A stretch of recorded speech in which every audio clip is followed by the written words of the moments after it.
I would like to present my project-based learning lesson for my AP Spanish language class about food and cultural identity. I teach at Notre Dame High School in San Jose. This is an urban Catholic girls preparatory school that has a diverse student body. My AP Spanish language class has advanced Spanish speakers who come from a diverse background.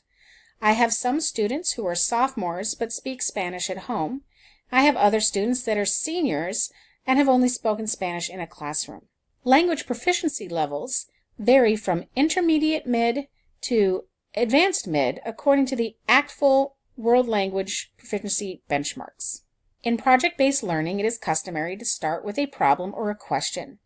The challenge that I would like to present my students is for them to create a menu for a celebration of Hispanic Heritage Month.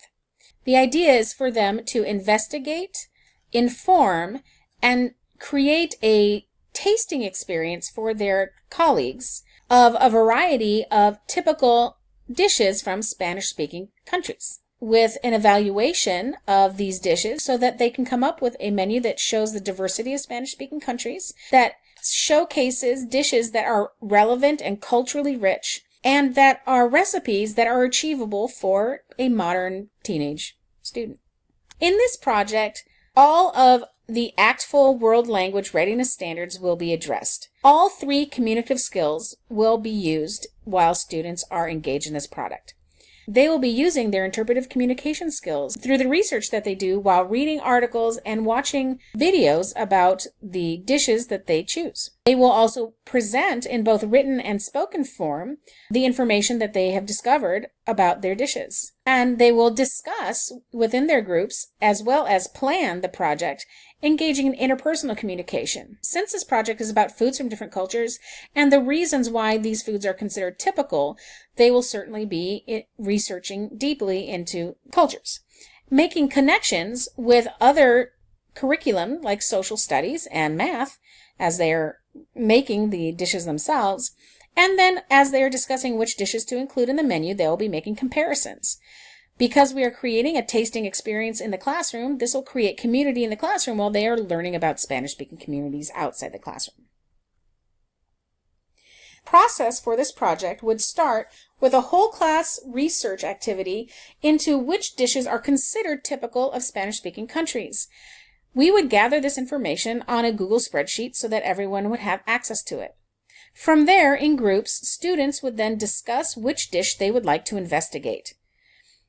The investigation piece would have them using the internet to find out how to prepare the dish, which ingredients are included, and look for reasons why those particular ingredients would be part of a dish that is considered typical. They might also find information into the cultural background of the dish. For example, is the dish a result of a cultural diaspora, or does it use ingredients that are considered traditional to the indigenous communities of their country?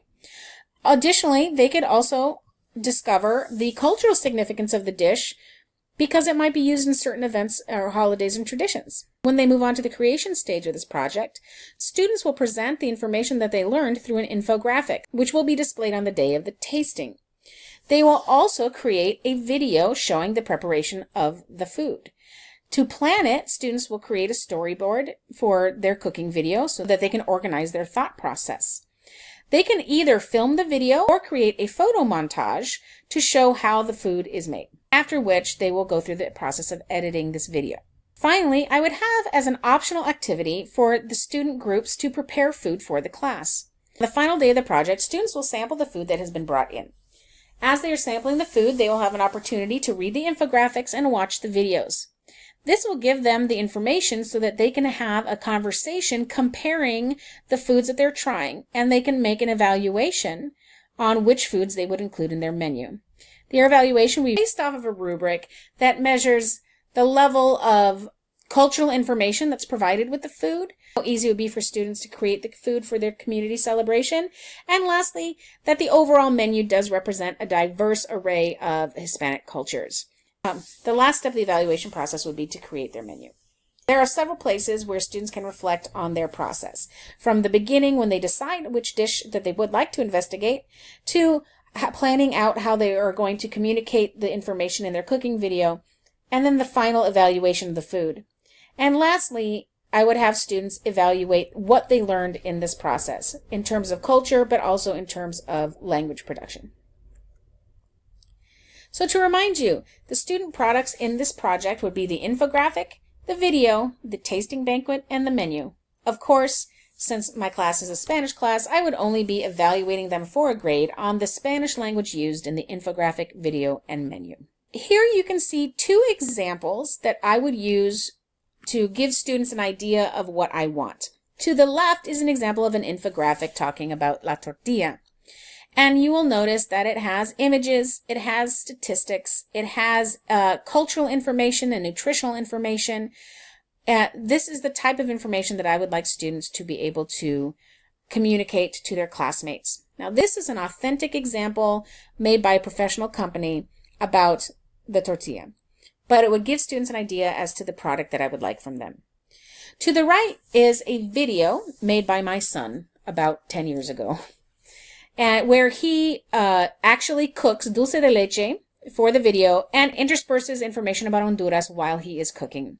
I would use this video at the beginning of the project when we are talking about my expectations for their cooking video to have them take a look at what worked and what didn't work in this project. Now, this project does not have the same parameters as my project since it's from a long time ago, but I think it hits a lot of the main issues that I would like to see. Additionally, there is space for students to discuss the use of technology and what would have been a better approach to creating a video, and for the specific cultural information that I am looking for at this level of Spanish. Thank you very much for listening to my idea for my project-based learning lesson, and I would also like to thank the following people for the use of their media in my presentation.